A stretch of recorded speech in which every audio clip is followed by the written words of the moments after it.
जो एक एक कदम के ऊपर हर वर्ग का आदरणीय प्रधानमंत्री जी सहयोग भी करते हैं, मार्गदर्शन भी देते हैं। चाहे हमारा युवा हो, हमारा किसान हो, हमारी महिला हो, या हमारे देश के ऐसे परिवार जो गरीबी से जूझ रहे थे, उनको गरीबी से बाहर निकालने की बात हो। मैं आदरणीय प्रधानमंत्री जी को उनके कुशल नेतृत्व में भारत दुनिया में चौथे स्थान पर 39 पदक लेकर के आया है, बहुत बहुत बधाई और शुभकामनाएं देता हूं। साथियों, उनके द्वारा खिलाड़ियों का जो प्रोत्साहन, आधुनिक खेल इंफ्रास्ट्रक्चर के विकास से भारत दुनिया की बड़ी खेल शक्ति बना है, ये आदरणीय मोदी जी के नेतृत्व में है। साथियों, देश में मिले 39 पदकों में से 10 पदक हमारे हरियाणा के खिलाड़ियों ने जीते हैं। वासियों के लिए बड़े गर्व की बात है, उन्होंने हमारा हरियाणा का सर गर्व से ऊंचा किया है। साथियों, विशेष गर्व की बात यह भी है कि देश को मिले 13 स्वर्ण पदकों में से 7 स्वर्ण पदक हमारे हरियाणा के खिलाड़ियों ने जीते हैं। इनमें से 5 स्वर्ण पदक हमारी बेटियों ने जीते हैं। ये बड़े गर्व की बात है। मैं अपने सभी धाकड़ खिलाड़ियों का, रात वो पहुंचे हैं हरियाणा के अंदर, उनका हमारे खेल मंत्री जी ने, पूरी टीम ने जोरदार जोशपूर्ण स्वागत किया है। मैं उनको बधाई देता हूं। सभी खिलाड़ियों के माता पिता, परिवारजनों और प्रशिक्षकों को मैं बहुत बहुत बधाई और शुभकामनाएं देता हूं। खेलों में इन उपलब्धियों का श्रेय हमारे खिलाड़ियों की लगन, उनकी मेहनत तथा हमारी खेल नीति का प्रमाण है। जो खेल नीति बनी है, ये उसका परिणाम है। आदरणीय नरेंद्र मोदी जी की जो विजन है, ये डबल इंजन सरकार जहां काम कर रही है, ये उस खेल नीति का परिणाम है। हमारे खिलाड़ी सभी अंतर्राष्ट्रीय प्रतियोगिताओं में पदक जीत करके प्रदेश का नाम ऊंचा कर रहे हैं। मुझे खुशी है कि आबादी की दृष्टि से अगर हम देखें, हरियाणा छोटा राज्य है, केवल 2% की आबादी है, लेकिन जब पदकों की बात आती है तो पूरा देश हरियाणा के खिलाड़ियों को निहारता है, देखता है। मैंने कहा है कि 13 स्वर्ण पदक जीते हैं, 13 में से 7 स्वर्ण पदक हमारे हरियाणा के खिलाड़ियों ने जीते हैं। और ये आदरणीय मोदी जी के नेतृत्व में जो खेल नीति बनी है, ये उसका परिणाम है। युवाओं को, खिलाड़ियों को हरियाणा सरकार हर सुविधा उपलब्ध करा रही है। साथियों, ग्लासगो राष्ट्रमंडल खेलों में भी हमारे खिलाड़ियों ने देश को मिले पदकों में से 25% पदक हमारे हरियाणा के खिलाड़ियों ने जीते हैं। मैं सभी को पुनः बहुत बहुत बधाई और शुभकामनाएं देता हूं। साथियों, जैसा मैंने कहा है कि अलग अलग कार्यक्रम हरियाणा प्रदेश के अंदर भारतीय जनता पार्टी के द्वारा आयोजित किए जाते हैं। पूरे देश के अंदर ये कार्यक्रम आयोजित होते हैं। इन दिनों पूरा देश में स्वतंत्रता दिवस की तैयारियां जोरों पर हैं। साथियों, हर साल की तरह इस साल भी 9 अगस्त से लेकर के तिरंगा यात्रा का आयोजन किया जाएगा और 17 अगस्त तक ये तिरंगा यात्राएं चलेंगी। आप सब जानते हैं, देश के यशस्वी प्रधानमंत्री आदरणीय नरेंद्र मोदी जी ने हर घर तिरंगा अभियान का शुभारंभ 2022 में किया था। आजादी का अमृत महोत्सव के तहत इसको शुरू किया था। हाँ, पहले हमारा राष्ट्रीय ध्वज मुख्य रूप से सरकारी भवनों, राष्ट्रीय पर्वों पर फहराया जाता था। माननीय प्रधानमंत्री जी ने तिरंगे को हर घर, हर नागरिक के हृदय में ये इसे जोड़ने के लिए, इसे हर घर फहराने के लिए यह अभियान चलाया है और इससे पूरा देश जुड़ा है। साथियों, आज घर घर तिरंगा अभियान देश का एक बड़ा जन आंदोलन बन चुका है। हर व्यक्ति के हृदय में ये भारत का तिरंगा, ये साथियों पहुंचा है। इस बार इस अभियान की एक विशेष बात यह है कि इस अभियान को वंदे मातरम समर्पित किया गया है। इस अभियान को, क्योंकि वंदे मातरम के भी 150 वर्ष पूरे हो रहे हैं। आप जानते हैं कि वंदे मातरम की रचना 150 वर्ष पूर्व साथियों की गई थी। इस मंत्र ने भारत की गुलामी की जंजीरों को तोड़ने का साथियों युवाओं में, देश के लोगों में एक साहस दिया। इसके जयघोष ने करोड़ों भारतीयों के हृदय में बलिदान, त्याग और तपस्या की अग्नि प्रज्वलित की। साथियों, इस वर्ष हर घर तिरंगा और वंदे मातरम को साथ लेकर चलना हमारी नई पीढ़ी देश के गौरवशाली इतिहास और साथियों उससे जोड़ने का एक बड़ा अवसर है। क्योंकि जहां वंदे मातरम के 150 वर्ष पूरे हो रहे हैं, वहीं साथियों ये हर घर तिरंगा महाअभियान एक जन आंदोलन बन चुका है। ये दोनों राष्ट्रीय पर्व ये हमारे लिए जोड़ने का एक बड़ा अवसर है।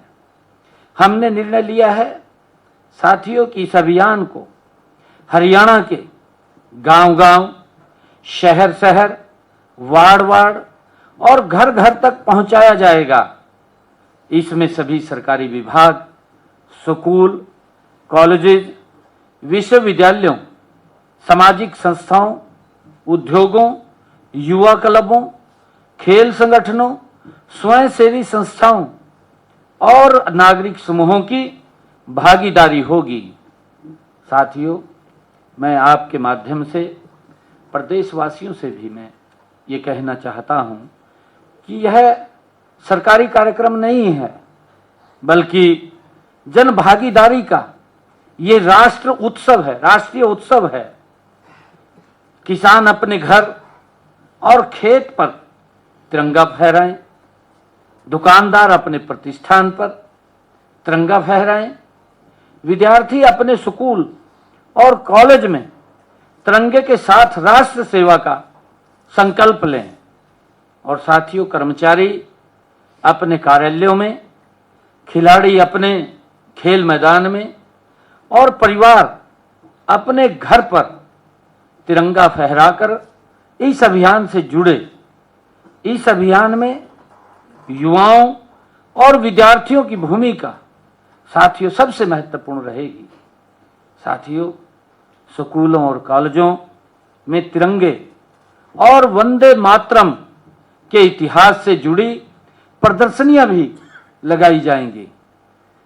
साथियों, इन प्रदर्शनियों में राष्ट्रीय ध्वज और वंदे मातरम की उत्पत्ति व विकास गाथा और साथियों स्वतंत्रता संग्राम और देश के वीरों के योगदान वह का सरल और प्रभावी तरीके से उनको दिखाया जाएगा। साथियों, शिक्षण संस्थाओं में निबंध प्रतियोगिता, चित्रकला भाषण और देशभक्ति गीत, प्रश्नोत्तरी और स्थानीय साथियों स्वतंत्रता सेनानियों से जुड़े कार्यक्रम भी आयोजित किए जाएंगे। प्रदेश भर में तिरंगा यात्राएं, बाइक रैलियां और साइकिल रैलियां, ई बाइक रैलियां भी साथियों आयोजित की जाएंगी। इन रैलियों में युवा क्लब, खेल संगठन, स्कूल, कॉलेज और आम नागरिक इसमें भाग लेंगे। हमारा प्रयास रहेगा कि रैलियों के रास्ते स्थानीय स्वतंत्रता सेनानियों, स्मारकों, शहीदी स्मारकों और ऐतिहासिक स्थानों से होकर ये यात्राएं गुजरें। इससे लोग केवल तिरंगा लेकर नहीं चलेंगे, बल्कि अपने स्थानीय इतिहास और वीरों से भी वो जुड़ेंगे। साथियों, वंदे मातरम की भावना से ओतप्रोत तिरंगा कंसर्ट का आयोजन 9 अगस्त और महेंद्रगढ़ में किया जाएगा।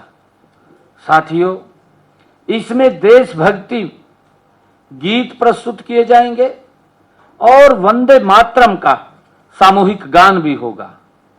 साथियों, अभियान के दौरान रेलवे स्टेशनों, सार्वजनिक पार्कों, सभागारों, पुस्तकालयों, स्कूल और कॉलेजों, साथियों अन्य प्रमुख स्थानों पर तिरंगे का और वंदे मातरम से साथियों जुड़ी प्रदर्शनियां भी लगाई जाएंगी।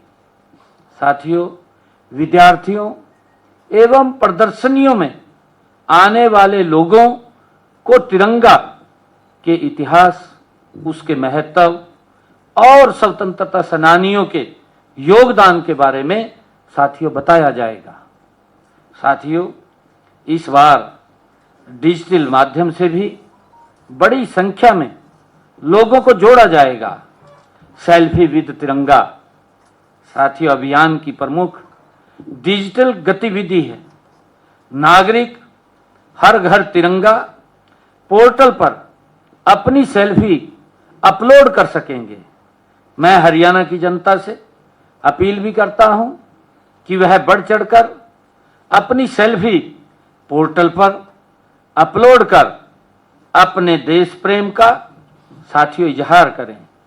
वंदे मातरम 150 वर्ष पूरे होने पर के कारण इस वर्ष डिजिटल सामग्री में उसके शब्दों को साथियों शामिल भी किया जाएगा।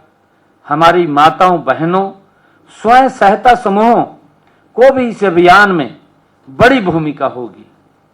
साथियों, तिरंगा निर्माण, स्थानीय बिक्री केंद्रों के संचालन, रंगोली, सांस्कृतिक कार्यक्रमों और जनसंपर्क में सहायता समूह सक्रिय भागीदारी करेंगे। तिरंगे की पर्याप्त उपलब्धता सुनिश्चित करने के लिए राज्य भर में मांग का आंकलन किया जाएगा। स्वयं सहायता समूहों और स्थानीय विक्रेताओं के माध्यम से तिरंगे की खरीद और नागरिकों की के लिए व्यवस्था की जाएगी। साथियों, मैं आपके माध्यम से प्रदेश के नागरिकों से एक जरूरी अपील भी करना चाहूंगा कि तिरंगे को पूरे सम्मान के साथ, मर्यादा के साथ फहराएं। फटा या गंदा तिरंगा न लगाएं। राष्ट्रीय ध्वज जमीन पर न गिरे। साथियों, उसे किसी अनुचित स्थान पर न रखें। अभियान समाप्त होने के बाद तिरंगे को सम्मान के साथ उतारें और सुरक्षित स्थान पर रखें। तिरंगे के प्रति हमारा उत्साह जितना जरूरी है, उसकी मर्यादा का पालन भी साथियों अधिक जरूरी है, उससे अधिक जरूरी है। साथियों, इसी प्रकार स्वतंत्रता हमारे 15 अगस्त के बाद से पहले 14 अगस्त को विभाजन विभीषिका स्मृति दिवस देश के यशस्वी प्रधानमंत्री जी ने ये अवसर दिया। उन्होंने कहा कि आज मैं इसके माध्यम से जो विभाजन विभीषिका स्मृति दिवस का आयोजन वो 14 अगस्त को होगा। साथियों, भारत का विभाजन एक ऐसी त्रासदी थी साथियों जिसे हमारे देश के यशस्वी प्रधानमंत्री आदरणीय नरेंद्र मोदी जी ने 20वीं शताब्दी की सबसे बड़ी त्रासदी कहा है, सबसे बड़ी त्रासदी। साथियों, उन्होंने 15 अगस्त 2021 को स्वतंत्रता दिवस के अवसर पर साथियों आजादी के अमृत महोत्सव का जब शुभारंभ कर रहे थे तो इस विभाजन विभीषिका स्मृति दिवस में अपनी जान गंवाने वाले लोगों की याद में साथियों विभाजन विभीषिका स्मृति दिवस मनाने की देश के यशस्वी प्रधानमंत्री आदरणीय नरेंद्र मोदी जी ने घोषणा की। साथियों, हम सब जानते हैं हर साल की तरह इस वर्ष 14 अगस्त को पूरे प्रदेश में विभाजन विभीषिका स्मृति दिवस मनाया जाएगा। राज्य स्तरीय समारोह गुरुग्राम में आयोजित किया जाएगा। वहां 13 अगस्त को एक प्रदर्शनी भी लगाई जाएगी। जिला स्तर पर भी विभिन्न आयोजन किए जाएंगे। आयोजनों में मैं उन परिवारों के सदस्यों को भी बुलाया जाएगा जिन्होंने विभाजन की पीड़ा को झेला है, जिन्होंने विभाजन की पीड़ा को सहा है। साथियों, इस राज्य स्तरीय आयोजन का समापन 14 अगस्त की शाम को कैंडल लाइट मौन यात्रा के साथ किया जाएगा। इसका उद्देश्य विभाजन की विभीषिका के दौरान मारे गए लोगों को श्रद्धांजलि अर्पित करना है। साथियों, इसी कड़ी में गुरु रविदास जी महाराज का 650वां प्रकाश पर्व ये वर्ष भर कार्यक्रम चलने वाले हैं। पूरी श्रद्धा पूर्वक देश के यशस्वी प्रधानमंत्री आदरणीय नरेंद्र मोदी जी, भारतीय जनता पार्टी के राष्ट्रीय अध्यक्ष नितिन नवीन जी ने ये कहा है कि गुरु रविदास जी महाराज का 650वां प्रकाश पर्व पूरी श्रद्धा के साथ मनाने का हमें अवसर मिला है। साथियों, आप जानते हैं कि गत 29 जुलाई 2026 को गुरु पूर्णिमा के अवसर पर संत शिरोमणि गुरु रविदास जी महाराज के 650 प्रकाश पर्व को ये समर्पित गुरु रविदास जी महाराज समरसता संकल्प अभियान ये शुरू किया गया है। यह 20 फरवरी 2027 तक चलेगा। इस अभियान का उद्देश्य संत शिरोमणि गुरु रविदास जी महाराज के समता, सेवा, भक्ति, सामाजिक न्याय, मानवता एवं सामाजिक समरसता के संदेश को समाज के अंतिम व्यक्ति तक पहुंचाना तथा विभिन्न वर्गों को सामाजिक एकता के सूत्र में पिरोना है। साथियों, अभियान का शुभारंभ जैसे मैंने बताया भी है कि 29 जुलाई को संत शिरोमणि श्री गुरु रविदास जी महाराज की जन्मस्थली सीर गोवर्धनपुर वाराणसी से हुआ है। साथियों, जहां पवित्र माटी युक्त कलशों का पूजन कर उन्हें देश भर के राज्यों के प्रतिनिधियों को सौंपा गया है और इसके पश्चात यह कलश राज्य, जिला और ग्राम स्तर तक ये पहुंचाए जा रहे हैं। साथियों, जहां श्रद्धालु जन्मस्थली की पावन मिट्टी का स्थानीय मंदिरों की मिट्टी में विधिवत समावेश कर सामाजिक समरसता का संदेश जन जन तक पहुंचा रहे हैं। साथियों, वाराणसी से शुरू की गई कलश यात्रा पूरे देश में जा रही है। यह यात्रा गुरुग्राम पहुंच चुकी है। इसमें श्री गुरु रविदास जी महाराज के जन्म स्थान वाराणसी से पवित्र माटी लाई गई है। इसे हरियाणा के हर गांव, हर शहर, हर बस्ती, घर घर तक पहुंचाया जाएगा। साथियों, इस कलश यात्रा के स्वागत में आज ही गुरुग्राम में माता शीतला मंदिर के परिसर में भव्य समारोह का आयोजन भी किया जा रहा है, जिसमें मैं स्वयं भी पहुंचूंगा। आगामी 5 अक्टूबर से 5 नवंबर 2026 तक पंजाब के डेरा सचखंड बल्ला से वाराणसी स्थित उनकी जन्मभूमि, जन्मस्थली तक भव्य श्री गुरु रविदास जी महाराज समरसता यात्रा निकाली जाएगी। यह यात्रा विभिन्न राज्यों से होकर के गुजरेगी और लाखों श्रद्धालुओं को जोड़ते हुए समता, सेवा, सामाजिक न्याय एवं बेगमपुरा के आदर्शों की समाज व्यवस्था के संदेश का व्यापक प्रचार प्रसार करेगी। साथियों, मैं ये कहना चाहता हूं कि इस पखवाड़े में हरियाणा प्रदेश 3 मुख्य आयोजनों से सरोबार रहेगा। मुझे पूरा विश्वास है कि प्रदेश की जनता इसमें बढ़ चढ़ करके भाग लेगी। बहुत बहुत धन्यवाद।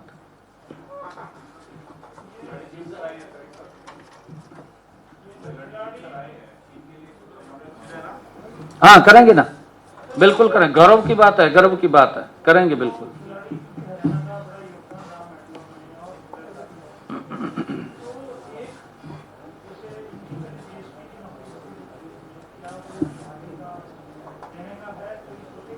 नहीं, देखिए, उसके अंदर हमारी जो पॉलिसी है, आज आप देख रहे हैं, ये पॉलिसी का ही परिणाम है जी। आज हमारे खिलाड़ियों को जो सुविधाएं मिल रही हैं, मेरे लिए गर्व की बात है कि लगभग 2000 खेल नर्सरियां चल रही हैं हरियाणा प्रदेश के अंदर। 0 ग्राउंड से बच्चों को तैयार किया जा रहा है, उसी का परिणाम है जी। नहीं तो पल्ला झाड़ लेते, कहा पदक लाओ फिर पद पाओगा।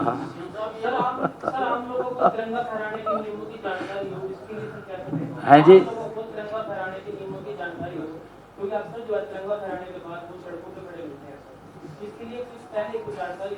मैंने आज आपके माध्यम से प्रदेशवासियों को निवेदन किया है कि तिरंगे को पूरे सम्मान के साथ फहराएं, उसे किसी ऐसी अन्यथा जगह पे ना रखें, सड़क पे ना उसको गिरें, उसकी श्रद्धा पूर्वक, सम्मान पूर्वक उसको फहराने का काम करें। आपके माध्यम से मैंने प्रदेशवासियों को अपील किया है।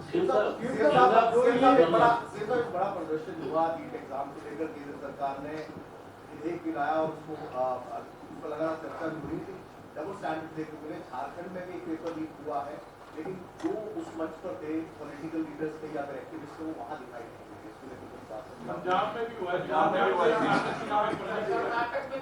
नहीं। देखिए, सबसे पहले तो मैं, क्योंकि आदरणीय प्रधानमंत्री नरेंद्र मोदी जी हर वर्ग के लिए उनका जीवन समर्पित है जी। वो इस देश के लिए, देश के आवाम के लिए, देश की जनता के लिए दिन रात बिना रुके, बिना थके गति से काम कर रहे हैं। जब ये पेपर लीक की घटना हुई ये कोई साधारण घटना नहीं थी। आदरणीय प्रधानमंत्री नरेंद्र मोदी जी ने तुरंत कार्रवाई करते हुए उसकी जांच कराई, दोषी लोगों के खिलाफ सख्त कार्रवाई के आदेश दिए, उनके खिलाफ कार्रवाई हो रही है। और विपक्ष ने, क्योंकि भूल जाना जी, उनको तो ये शायद विपक्ष को लग रहा है कि पीढ़ियां बदल जा, इन बच्चों को बेचारों को पता नहीं है अभी कांग्रेस के समय में क्या हालत हुआ थी। वहां तो पूछा भी नहीं जाता ना कांग्रेस के समय में, वहां तो बच्चे त्राही त्राही करते घूमते। मैंने तो देखा कांग्रेस के समय में एक पेपर देने जाते ना, बस की छता के ऊपर सैकड़ों की संख्या में पीछा लटके रहते, बारियां में लटके रहते, कहीं तो गिर जाते नीचे। आंख नहीं खुलाती कांग्रेस की कभी भी, बच्चों का यह हाल क्या कर दिया हमने। ये तो राजी रहते भी ने वोट दे रहे, हम वोट के लिए यूज करते थे ये लोग। और ये सारा का सारा इंडी गठबंधन इकट्ठा हो गया मोदी जी के खिलाफ। अरे भाई, मोदी जी ने देश को कितना मजबूत और सशक्त किया है। अगर आप लोग देखेंगे, कांग्रेस का 55 साल का शासन रहा, ये इंडी गठबंधन के लोग भी उसके साथ जफ्फी पाए बैठे रहे सिट्टा के ऊपर, ये क्योंकि माल का हिस्सा जाता है इनके पास भी, ये देखते थे। परंतु ये बताएं, देश के यूथ को बताएं कि 55 सालों के अंदर युवाओं की स्थिति को सुधारने में कौन कौन से काम किए हैं, ये बताने का काम करें। क्या हालात थी यूथ की? यूथ सड़कों पे घूमता रहता था इनके समय के अंदर, बसों के ऊपर पेपर देना पड़ता था, बसें नहीं मिलती थी, अगर एक अद्धी कोई मिल जाती उसकी छत के ऊपर चढ़े रहते, किस किस साधन से जाते थे। ये हालात इन्होंने किए। परंतु क्योंकि पीढ़ी बदली है, इस पीढ़ी को तो मालूम नहीं है कि कांग्रेस का कैसा वो चेहरा था, इस प्रकार का चेहरा था, डर लगा था देखते हो उस समय में कांग्रेस का चेहरा। परंतु मोदी जी ने उन सब में सुधार कर रहे हैं मजबूती से। मैं तो आज भी ये बड़े विश्वास के साथ कह रहा हूं कि कांग्रेस के लोग बताएं तो राहुल गांधी बताए थे ना, बैठकर कांग्रेस के नेताओं ने लेकर, इंडी गठबंधन के नेताओं ने लेकर बताए थे भी भैया हमने ये सुधार करे, बताएं तो ना। मैं तो पूछ रहा हूं भी बताना चाहिए। मोदी जी ने 10 काम किए, 12 साल हो गए मोदी जी ने, मेरे ख्याल से 20 काम युवाओं के लिए कर दिए होंगे 12 सालों के अंदर। और पेपर लीक को लेकर के मोदी जी के मन में बड़ी पीड़ा थी और उन्होंने तुरंत, साथियों, लोकसभा के अंदर बिल लेकर के आए। किसी व्यक्ति को अधिकार नहीं कि हमारे युवाओं के साथ खेले। अगर ये कोई सोच सकता है तो नरेंद्र मोदी जी जैसा व्यक्ति सोच सकता है। ये कांग्रेस राहुल गांधी वर्गा नहीं सोच सकता, या उसके साथ चिपटे। या ये आपके सामने आ पंजाब के अंदर पेपर लीक होया, वहां जंतर मंतर के ऊपर मनीष सिसोदिया बड़े बड़े ऊंची आवाज में कह रहा, कहा अगर हमारा वहां पेपर लीक हो गया तो हम शिक्षा मंत्री का तुरंत इस्तीफा ले लेंगे। लीक क्यों नहीं लिया भाई? ले लेना चाहिए, किसी ने रोका? फार्मेसी का पेपर लीक हो गया पंजाब के अंदर, पंजाब के अंदर युवाओं के साथ क्या मजाक किया जा रहा? ये तो राहुल गांधी को भी नहीं दिख रहा, काला चश्मा ले लेगा इस टाइम तो दिखेगा नहीं कुछ भी। ये हालात है भाई। तो काला चश्मा तार, देख क्या हो रहा क्या नहीं हो रहा, आंखें खोल, देश बदल रहा है, दुनिया के अंदर बदला है देश। क्या हालात हुए हैं पंजाब के अंदर, बोलने वाला नहीं है कोई भी। अरे जो बच्चे पास हुए पंजाब के अंदर एक्साइज इंस्पेक्टर के अंदर, उनके नाम, वो बच्चे पास हो गए जिन्होंने अपने नाम के आगे लिख दिया स्टेट बैंक ऑफ इंडिया, वो बच्चा पास हो गया। वो जिस बच्चे ने डीपीआईएस लिखा अपने नाम के आगे, बच्चा पास हो गया। जिस बच्चे ने फोटो लिखा अपने नाम के आगे, PHOTO फोटो, वो बच्चा एक्साइज इंस्पेक्टर लग गया। जिस बच्चे ने लिखा कहा एक दिन कर्मा वाला, वो बच्चा एक्साइज इंस्पेक्टर लग गया। ये युवाओं के साथ धोखा है। क्यों नहीं राहुल गांधी देख रहा? वहां तो बैठ गया जाएगा चौड़ा होगा, यूथ भड़का ही दिया। भड़काने में तो देर नहीं लगती है, भड़काने में तो देखिए, मैं कह रहा हूं हमारी जो ये जनरेशन है ना यूथ की, इनको नहीं पता भी कांग्रेस ने क्या क्या अत्याचार युवाओं के ऊपर किए, इनको नहीं मालूम है क्योंकि नई जनरेशन आई है। परंतु मोदी जी उसके अंदर सुधार कर रहे हैं। और मैं तो धन्यवाद करूंगा मोदी जी का धन्यवाद करूंगा कि उन्होंने इतना बड़ा एपिसोड होने के बावजूद सभी बच्चों को माफ कर दिया। उनको मालूम है कि हमारे बच्चे हमारे देश का भविष्य है। हमारा देश विकसित भारत की अगर बात करिए तो यही वो लोग हैं जो विकसित भारत में अपना योगदान देने वाले हैं। बिना कर्सी बिना पर्ची ये बहुत बड़ा कदम है और ये जो भ्रष्टाचार नौकरियों में रहता था वो खत्म हुआ है, इसमें कोई दो राय नहीं। लेकिन जो प्रोसेस है अभी भी भर्ती का वो बड़ा लंबा प्रोसेस है, 5-5, 4-4, 6-6 साल लग जाते हैं एक टेस्ट के बाद मतलब भर्ती करने, तो उसको तेज करने में टाइम बाउंड करने में नहीं, हम तो तेज कर रहे हैं, पर एक भर्ती रोको गैंग है, भर्ती रोको गैंग वो देर नहीं करती। जहां ही एडवर्टाइजमेंट होगी वो एकदम हाई कोर्ट में पहुंच जाएंगे, और फिर हाई कोर्ट जब तक उसकी पूरी प्रक्रिया नहीं आएगी समय तो लगता है ना। हाई कोर्ट के अंदर हम भी कुछ नहीं बोल सकते ना जी, उसके आगे।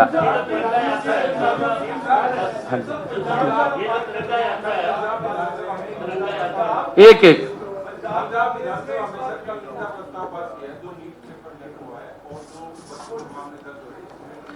पंजाब का नहीं लिखा भी वो फार्मेसी का लीक हो गया पेपर, उसकी निंदा नहीं हुई। यही तो मैं कह रहा हूं, हाथी के दांत खाने के और दिखाने के और। मैंने तो ऐसा लगा ये इंडी गठबंधन वाले ना आम आदमी वाला नो बीमार रोड़ी तो देख नहीं रहा कोई। जिस तरह वो आगे आ जाना उसके नहीं वो और चूहा आंखा बंद कर ले भी, मन्नू तो देख नहीं रहा कोई भी। ये हाल ना हो रहे हो इनका आम आदमी वाला का, आंखा बंद कर ली ना तो बीमार तो लीक नहीं है। अपना नहीं देख रहे क्या हो रहा हमारा, अपना नहीं देख रहे कि युवाओं के गेल हमने क्या धोखा कर दिया। जो इन्होंने मंचों पे कही थी, मंचों के ऊपर खड़ा होकर कही थी कि हम कट्टर ईमानदार हैं, हमारी पार्टी ईमानदार है। भाई वो ईमानदारी का चोला सारा के सामने आया। मन्नू तो पता नहीं लगा, मैं तो सेक्रेटरीट में बैठा था एक दिन, कहा जी ऊपर से नोट की बरसात हुई है। मैंने कहा भाई सेक्रेटरीट में तो नहीं होगी, पता लगा जी कहा वो तो किसी फ्लैट में हुई है। कहा वहां से आम आदमी का गाँव बाज गया छोड़गा। ये हालात, इनके हालात तो देख लो, सबके साथ दुख हो रहा। सीएम साहब आप पंजाब जा रहे हैं सीएम साहब, इसमें तिरंगा यात्रा में जो घर घर बांटे जाएंगे तो कुछ पैमाना है, 1 लाख 2 लाख या फ्री बांटे जाएंगे, किस तरह से वितरित किए जाएंगे लोगों को ताकि आम लोगों तक पहुंच सके? नहीं, अरे देखिए हमारा एक टारगेट तो है थोड़ा, वो भी 4-1 लाख के करीब हम देंगे, परंतु सब देश के नागरिक जब हृदय से इस तिरंगे को सम्मान प्यार करता है, हर व्यक्ति तिरंगा लेकर के उसको फहराएगा भी, यात्रा के अंदर भी शामिल होगा। ये हम सब के लिए बड़े गर्व और गौरव की बात है। सीएम साहब खिलाड़ियों के मेडल आए, लेकिन कांग्रेस सांसदों ने कहा है कि 2030 के लिए जो मेडल हरियाणा से आते हैं, लेकिन होस्ट इसको गुजरात से भी और किया जाता है। तो कॉमनवेल्थ गेम्स जो 2030 की उसमें हरियाणा को होस्ट कर रही है, ऐसा प्रोटेस्ट किया है मानते हो? देखिए हाजिरी लगवानी, तुमने हाजिरी लगवाई ली खड़े होकर हाजिरी लगवानी थी, परंतु ये तो नहीं बताया ना भैया हमने क्या करे अपनी सरकार के दौरान। ये तो भी बताना चाहिए था, वो तो बताया नहीं है। और मैंने कहा ना भी एक ही शब्द में पूरी पॉलिसी थी उनकी, एक शब्द के अंदर पदक लाओ और पद पाओ, यह पॉलिसी थी उनकी।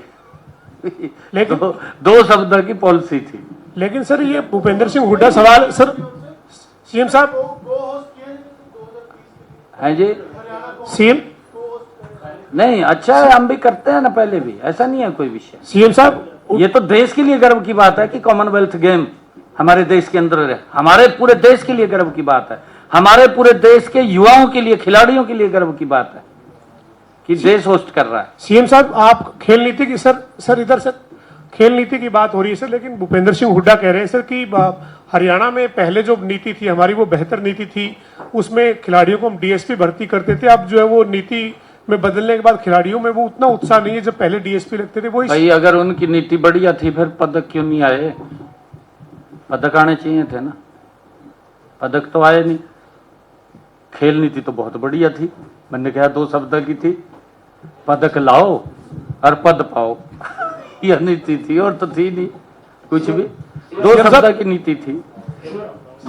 सीएम साहब आप हाल ही में एंटी करप्शन ब्यूरो के डीजी ने आपको एक पत्र लिखा और उन्होंने कहा कि जो कर्मचारी करप्शन के चार्ज में पकड़े गए हैं वो दोबारा उसी पद पर आसीन हो जाते हैं और यही कारण है कि भ्रष्टाचार को जो सरकार हटाना चाह रही है, जो दूर करना नहीं, ये बात हमने कही है भी जो भी इस प्रकार से कहीं पकड़ा जाता है भ्रष्टाचार के मामले में, उसको उस डिस्ट्रिक्ट में उस पद के ऊपर कोई पोस्टिंग ना दें। सीएम साहब, आप पंजाब जा रहे हैं लगातार, और इन दिनों सर इधर सर पंजाब में पंजाब कांग्रेस के प्रभारी भूपेश बघेल फिर आए हैं और पोस्टर वार शुरू हो गया है सर। वहां पर बोर्ड लग रहे हैं, भूपेश बघेल गो बैक, तो चन्नी के अलग पोस्टर लग रहे हैं सर। गुटों में बटी दिख रही है कांग्रेस सर। दुर्भाग्यपूर्ण है, मैं कहूंगा। देखिए, कांग्रेस ने हमेशा वोट बैंक की राजनीति की है, गरीब व्यक्ति का वोट लिया, पिछड़े वर्ग का वोट लिया, उनके लिए कुछ नहीं किया। इब चन्नी को बना दिया प्रचार समिति का अध्यक्ष।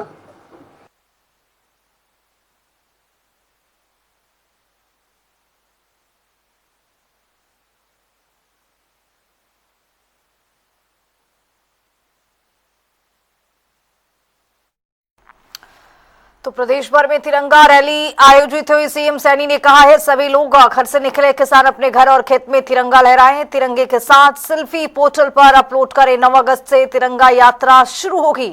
14 अगस्त को विभाजन विभीषिका दिवस मनाने की तैयारी। हमारे देश के खिलाड़ियों ने 39 मेडल जीत कर लेकर आए।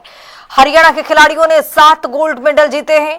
ग्लासगो CWG में भारत का दबदबा कायम रहा। खिलाड़ियों ने देश का मान बढ़ाया। खेल में भारत का दुनिया में 4था स्थान प्राप्त हुआ है। मुख्यमंत्री नायब सिंह सैनी प्रेस कॉन्फ्रेंस कर रहे थे और इस दौरान खेल और खिलाड़ियों को लेकर जिक्र करते हुए नजर आए।